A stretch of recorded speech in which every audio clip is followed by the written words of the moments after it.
Bonsoir, bonsoir, bonjour, c'est RD Congo Basango Télévision. Comme toujours, avant de commencer notre émission, nous disons merci à Dieu. Nous disons merci à nos chers abonnés et téléspectateurs qui nous suivent partout dans le monde et en RDC. Bande Konanga, soyez les bienvenus. À la une, chers téléspectateurs, on va commencer cette émission Bandeko avec ma solo après investiture. Des réactions Izakakakoya, les lotokoyoka politologue Bandeko, Akoloba. Et ça somme, pourquoi Koloba? Pourquoi on analyse ces discours? Parce que toucher les 6 points au Penaba Kamba Congolais Bazana Poussa.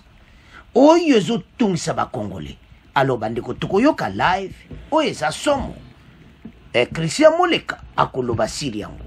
Soko zotala dossier Bandeko, match eza mobulo. Alors, avant même de continuer, parce que ba poignon soana akoloba yango. Parce que mokonza mboka oyo kaka a touché makamyo so alobaki na lera campagne yango ba réaction zakakuya. Alors, toyo kanal Christian Moleka. Bon, toi avancer parce que ça sont mon émission. L'invité de ce journal est le coordonnateur de la dynamique des politologues de la RDC, Christian Moleka, décortique les discours d'investiture du président de la République hier samedi au stade des Martyrs de la Pentecôte, ici à Kinshasa. Il s'entretient avec Blaise Sindani Kambala. Christian Moleka, bonjour. Bonjour.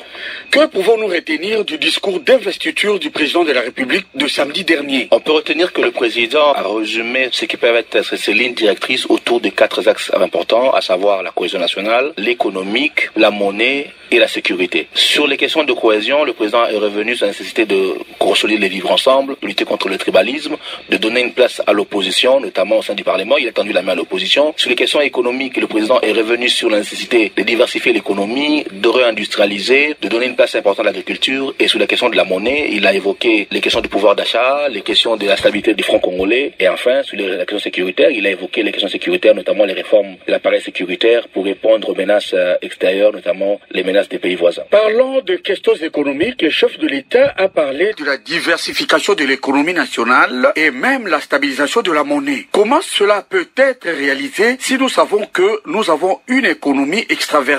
Lorsque nous avons connu la Covid, par exemple, le gouvernement a parlé de la relance des filières, notamment de la filière riz, de la filière café. Le Congo importe énormément du riz, alors que nous avons la possibilité de développer la filière riz. À Bumba, où tout le monde connaît le riz du Bumba.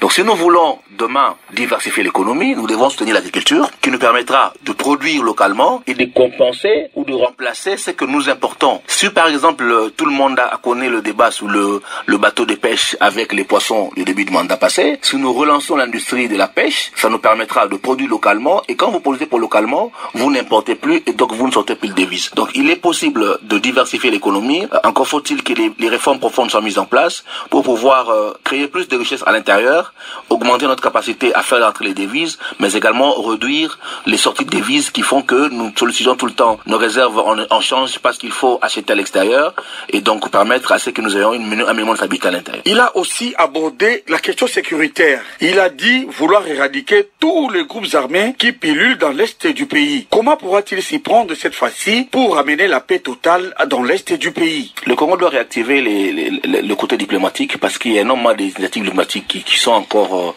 sur la table, à savoir l'accord de Luanda, l'accord de Nairobi. Il faut être capable de redimensionner militairement notre armée, de l'équiper suffisamment pour être capable de dissuader à l'intérieur tous les autres mouvements, de restaurer l'autorité de l'État. Et puis à la fin, il faut savoir aller jusqu'au bout de la DDR. Nous avons un PDRSS qui bloque, qu'il faut financer nous-mêmes.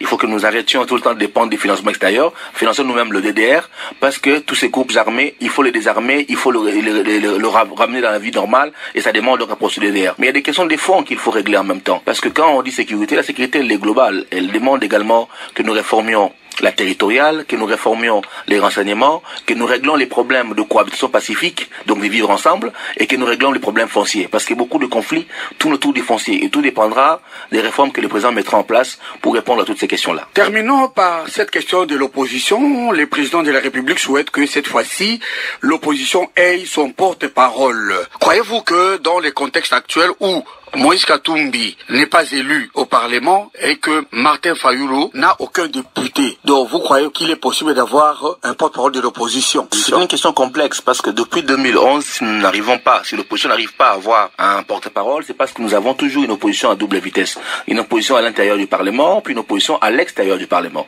Rappelez-vous du vieux Étienne Tshisekedi qui faisait des positions extra-parlementaires et d'autres dynamiques de l'opposition parlementaire avec Jean-Pierre Bemba, puis Robert Roux à l'époque.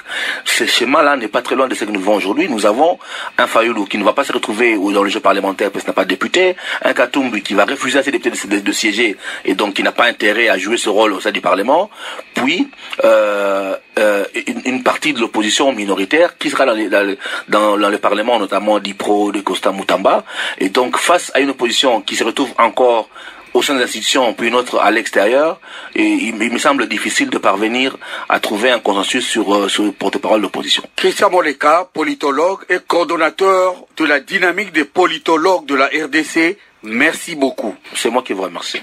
Christian Moleka s'entretenait avec Blaise Sindani Kambala. C'est la fin de ce journal qui a été supervisé par Jacques-Yves Molima et mis en onde par Mimi Kindou.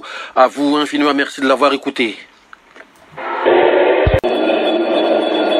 Après la prestation de son serment, Félix Tshisekedi reçoit le pouvoir des mains des chefs coutumiers sous les coups des canons. Je jure solennellement devant Dieu et la nation d'observer et de défendre la Constitution et les lois de la République.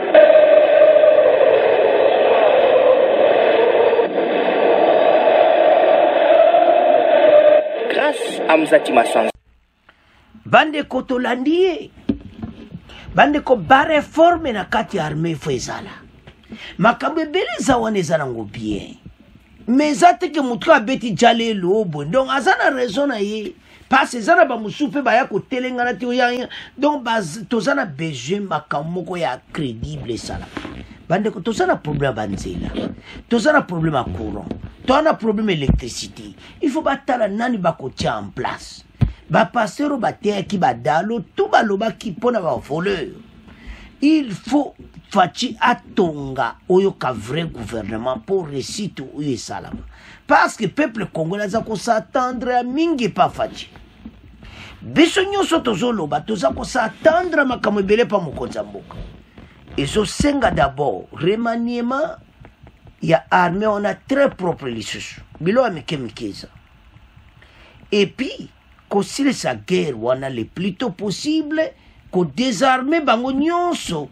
tous ces groupes armés bazonga na kati ya vie normale et puis makambo ya PBD DDRC oyo faut baluka ba finance ya biso moko ekota na makambo ezebele ba groupe armé wana nyonso kozongisa wa la raison mais soto landi alobi minke po ba sipon pende simba bien faut mokonza mboka penza asala pene oyo kasuka na remaniema ya makasi atia les hommes qu'il faut ezate alobi yemo makambo ya bato babetaka bajale elo tout ça ti alors soki tozolanda bandeko eza toza na ka démocratie makambo ya alobi wana ezate munyonso aza d'accord nango oyo moni bien te opesi commentaire po situation oyo eza somo yango ezosenga bakongolais bacomprendre situation oyo donc soki okutali yango komona clairement ete atouché bapo wana clé mokonzi ya mboka alo bakongolais mena baza kozela